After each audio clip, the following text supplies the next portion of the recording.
My sister suddenly announced she was naming her baby after my late daughter. "You didn't deserve her," she whispered. My mother said, "Maybe she's right, you always let people walk over you." But when I said, "Then let me show you the note she left me," everyone stared in shock. My name is Felicia. I'm 43 years old and I live in Portland, Oregon. I used to be married. I used to have a daughter. Her name was Sophie. She died when she was 14 in a car crash, an accident that changed the trajectory of my life and pretty much shattered every piece of identity I'd ever clung to. Before that, life was never perfect, but it had structure. I was married to a man named Daniel. We met in college in Eugene. He studied forestry, I studied psychology. We were the kind of couple who shared playlists and matching raincoats. When I found out I was pregnant with Sophie, it was scary and beautiful at the same time. Daniel wasn't perfect, but I believed we could do anything together. The three of us had a quiet, slow-paced life. Movie nights, camping at Crater Lake, pancakes every Sunday morning. Sophie was a thoughtful kid, shy but incredibly intuitive. She loved astronomy.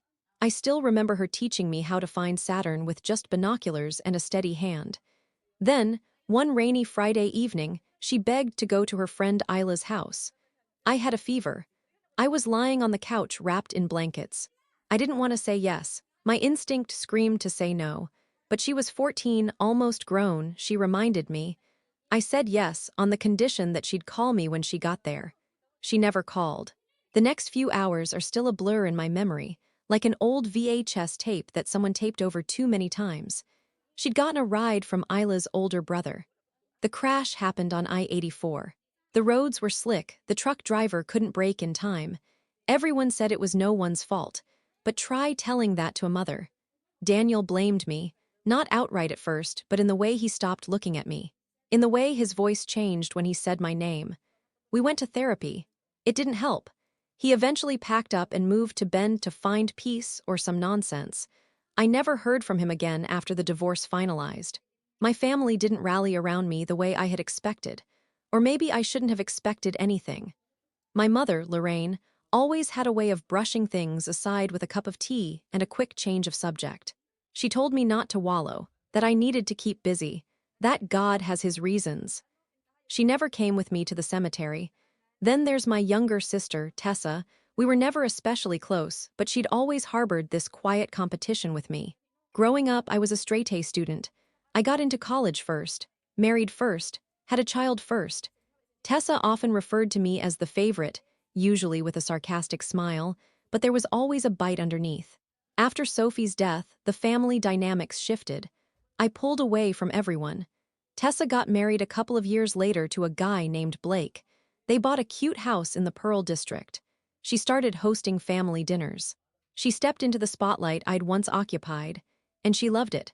I stayed away for the most part, choosing solitude over forced smiles. But last month, I was guilt-tripped into attending one of Tessa's famous Sunday dinners. Mom wanted all her girls together. I went. I wish I hadn't. It was supposed to be a simple dinner. Tessa was in her third trimester, and everyone was fussing over her. She wore one of those flowing maternity dresses, and her hair was styled like she was on some HGTV show. I brought a store-bought pie and sat quietly at the far end of the table. Then came dessert. Tessa stood up, smiling. She tapped her water glass like it was a champagne toast at a wedding, and with all eyes on her, she made the announcement. "We've decided on a name, for a girl, Sophie." The way she said it, softly, deliberately, eyes locked on mine, I felt the blood drain from my face. The room blurred for a second. I couldn't tell if it was the lighting or the tears rising fast behind my eyes. Then she leaned closer, her voice just above a whisper. "You didn't deserve her." It wasn't a question. It wasn't some twisted form of empathy. It was a verdict. I couldn't speak. That's when my mother chimed in. She didn't seem shocked. She just sighed as if we were finally addressing the elephant in the room. "Maybe she's right. You've always let people walk over you, Felicia. You never stood up for yourself." And that was it. Years of quiet grief, of blaming myself, of wishing someone, anyone, had asked me how I was doing. It all boiled over. I didn't shout. I didn't cry. I just reached into my purse, took out a folded piece of paper, and placed it on the table. "If I didn't deserve her," I said, my voice barely steady, "then let me show you the note she left me." I unfolded the letter and began to read. No preamble, just her words. Dear Mom, I know I don't say it enough, but I love you more than anything. I see how tired you are, how hard you work, and how much you worry. And I want you to know, if anything ever happened to me, it's not your fault. I begged you to let me go to Isla's, remember? You always want what's best for me, even when I don't see it. You are my best friend. Love, Sophie. When I finished, no one said a word. Tessa just stared at her empty plate. My mother adjusted her sweater and looked away, blinking fast. Even Blake, who'd been silently chewing his food the whole night, looked like he might say something, but didn't. I gathered my things and left. I didn't slam the door or cause a scene. I just walked out. Tessa texted me later that night. I didn't mean to upset you. I thought it would be a way to honor her. I never responded. She followed up the next day. Please don't be mad. The name is beautiful. I wanted to keep her memory alive. Still no response. My mother called me a week later and left a voicemail. I saw that note again in my mind. I didn't know she wrote you something like that. I'm sorry, Felicia. I really am. But apologies don't erase years of being ignored, of grief dismissed, of being told again and again to move on. A few weeks after the dinner, Tessa gave birth to a healthy baby girl. She named her Leela. She never mentioned Sophie again. We've spoken since, but not much. We don't talk about that night. We don't talk about the note. And I still haven't forgiven her, not completely. There are things you don't do to grieving mothers. There are lines you don't cross. And naming your child after someone else's tragedy, without even a conversation, is one of them. I still keep Sophie's letter in my wallet. Not because I need a reminder of what I lost, but because in that note, written in purple ink with a smiley face under her signature, she gave me something no one else in my life has. Absolution, and no one gets to take that away from me. A few weeks after Tessa gave birth, I received a group text photo of the baby. Leela. She looked nothing like Sophie. Different eyes, darker hair. And yet, something in the expression made my chest tighten. Maybe it was just the newborn fragility, the way her head rested in Tessa's arm. I stared at that photo longer than I meant to. My thumb hovered over the like button, but I closed my phone instead. In the days that followed, there were more texts from my mother. Little things. A forwarded recipe. A reminder to schedule a dentist appointment for her friend's daughter, who I used to see for therapy before I left my practice. But not once did she say anything about the dinner, or the things she and Tessa had said. She was behaving as if nothing had happened, as if the shock and silence that followed Sophie's note had been just another awkward dinner moment. I didn't reply to any of them, not out of spite, but because I didn't have anything to say. I'd spent years thinking maybe I'd overreacted to how my family distanced themselves after Sophie's death. Maybe I had pushed them away, that grief had made me hard to be around. But that dinner made everything so starkly clear. They hadn't just distanced themselves, they'd quietly blamed me. Tessa had voiced what they all thought, even Mom. I started walking again in the mornings, around Mount Tabor Park, with a thermos of coffee and earbuds that I never turned on. Just to have something to do, something that wasn't thinking. It helped, but not in the way people describe exercise helping. It just gave me a routine again. I hadn't worked full-time since Sophie died. I used to be a child therapist and had my own small practice. After the accident, I took leave. Then part-time cases. Eventually, I let my license lapse. There's a kind of irony in helping parents understand their children's behavior when you're no longer a parent yourself. You can do it technically, but the emotional charge is like wading through knee-deep mud. A few days after one of my walks, I came home to find an envelope taped to my door. It was in my mother's handwriting, looped, elegant, forced. I opened it at the kitchen counter. Felicia, I know you won't answer me. I know I've made mistakes. But I want you to know that I reread the note you shared at dinner, in my mind, every night since that evening. I should have been there for you more. You lost your daughter and your husband and somehow kept going. I don't know how. I don't know if I ever really saw what you were carrying. Please don't shut me out. Love, Mom. I read it twice. Then I put it in a drawer and didn't think about it again for several days. Truthfully, I didn't know what I felt. Forgiveness was complicated. For so long, I'd wanted my mother to simply acknowledge what happened, not just the accident, but everything that followed. The subtle ways she dismissed my grief, her readiness to move on, the way she clung to Tessa like a life raft while I stood sinking in plain view. This was a start, but it wasn't enough. 2 weeks later, I agreed to meet her for coffee at a small cafe on NE Broadway. neutral ground. She looked older than I remembered, not just tired, older. Something about the way her hands shook slightly as she stirred her tea. We sat in silence for almost 5 minutes before she said, "Do you remember the green coat Sophie wore on that camping trip to Cannon Beach?" "She hated it," I blinked, "because it made her look like a caterpillar." "She told me that," my mother said. "When I tried to get her to pose for a photo, she said, 'No way, I look like a fat bug.'" I laughed. I hadn't laughed in a while, and she looked so serious about it. It was such a strange, specific memory to bring up, but it was one of the few moments I remember where Mom and Sophie seemed to share something, just the two of them. "She loved you," I said quietly. My mom nodded. "I loved her too. I didn't know how to show it after she was gone. I thought I had to be strong, keep the family together. But maybe that was just my excuse." We didn't talk about the name, or Tessa, not directly. I think we both knew that conversation would take more than one coffee to survive, but I appreciated that she was trying. Genuinely.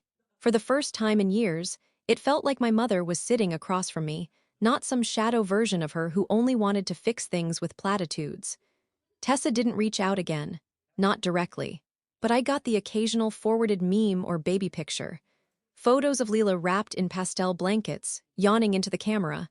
I didn't respond. I couldn't, not yet. Every picture was like a pinprick reminder of what I'd lost, and what she'd almost carelessly claimed as hers. One evening, while sorting through a box of old papers I'd ignored for years, I found Sophie's school folder. It was from 8th grade, the last one. Inside was a permission slip for a field trip she never went on, a few doodles, and a writing assignment titled, "The Person I Admire Most." I hesitated before reading it. I admire my mom. Not because she's perfect. She's not. She's always tired, always trying to fix things that are impossible to fix. But she's brave. She keeps going even when everything's hard. She helps other kids and their parents even though I think she doesn't realize how much she's helping me just by being there. She thinks I don't notice, but I do. That night, I sat with the paper on my lap for a long time. I didn't cry. I think I've passed the part of grief that makes you cry. This was something quieter, deeper. That was the girl my sister had called a tribute. That was the child my mother said I hadn't deserved. But here it was in her own handwriting telling me otherwise. I had been a good mother, not perfect but good. And no one, Tessa, Mom, Daniel, or anyone else, got to take that from me. Weeks passed, then months. Spring melted into summer, and the silence between me and Tessa stretched longer than it ever had. My mother and I spoke occasionally, mostly about neutral topics, whether garden plants, news about distant relatives I hardly remembered. There was a mutual unspoken understanding. If we stayed away from certain subjects, we could at least maintain something. But even that was a performance. I wasn't over it, and I didn't want to pretend I was. It wasn't just about the name. It wasn't just the one cruel sentence whispered across a dinner table. It was everything that came before it, years of resentment, quiet undermining, the way Tessa had swooped in and reshaped the family narrative around her. I wasn't the grieving mother anymore. I was just the unmarried one, the one who used to have a daughter. But slowly, I started reclaiming my life in quiet ways. I reapplied for my therapist license. It wasn't easy. I had to retake certification modules, provide continuing education hours. But I pushed through it. I reopened my private practice out of a small office in a converted Craftsman near SC Hawthorne. I hung Sophie's astronomy poster on the wall behind my desk, not as decoration, but as a silent anchor. My clients noticed it, of course, and a few asked. I didn't tell them the full story, but I didn't avoid it either. She was my daughter, I'd say. She loved the stars. By the time fall arrived, I had a full roster of clients, parents, teenagers, a few couples. It felt good. Not just to be working again, but to be helping people in a way that didn't feel hollow or forced. It gave me purpose again, structure, and most importantly, power. Then, one crisp October afternoon, a woman walked into my office for her first session. She looked familiar, but it took me a moment to place her. Her name was Shelby, one of Tessa's closest friends, someone I hadn't seen in years. She'd been at the baby shower, I remembered vaguely. She'd always been more of a follower, someone who orbited around Tessa's gravitational pull. I doubted she remembered me well enough to connect the dots. But I remembered her. She'd booked a parenting session. As we spoke, it became clear she was struggling. Her son had anxiety, her marriage was strained, and she admitted, somewhat sheepishly, that she often felt intimidated by other mothers in her friend group. "I always feel like I'm 10 steps behind," she said. "Especially around people like my friend Tessa. You know the type, Pinterest perfect mom, perfect nursery, perfect social media." She didn't know who I was. I smiled gently. Perfection is often a mask. By the time Shelby left, she was crying, but the good kind, relief tears. I told her she was welcome to come back anytime. She did. Over the next few months, Shelby became one of my regulars. And through our sessions, never probing, always professional, I slowly began to understand just how much of Tessa's identity had been propped up by smoke and mirrors. Behind the curated photos and performative dinners, she was insecure. She was struggling. And more importantly, she told her friends a very different version of our family history. In her version, I had abandoned the family. I had refused to be involved after Sophie died. She painted herself as the one who stepped in to hold everyone together. At first, I was furious. Then I realized this was my opportunity. I didn't want to destroy Tessa, but I did want her exposed. I didn't need to scream. I didn't need to fight. I had something far more powerful: truth.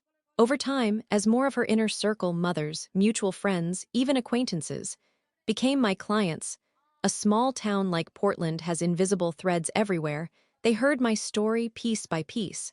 Not in a gossipy way, not in a targeted campaign, just through quiet, honest vulnerability. A mention of the daughter I lost, the grief I carried, the dinner that broke everything open. Word spread on its own. Tessa's version of the story didn't hold up anymore. She started getting subtle pushback from her circle, friends questioning her behavior, gently challenging her assumptions. I knew it was working the day Shelby came into a session and said, "I told Tessa you were the best therapist I've ever had." She looked like she'd swallowed a lemon. I just smiled. Not long after that, I received an email from Tessa. Long, winding. It started with vague apologies, pivoted into defensive justifications, and circled back to regret. I read it once. Then again, I didn't reply. She needed me to forgive her so she could feel better. But forgiveness, real forgiveness, isn't something you earn with a single email. It's something you prove, over time, through humility. So I waited. A month later, she showed up at my office, not for a session, just to talk.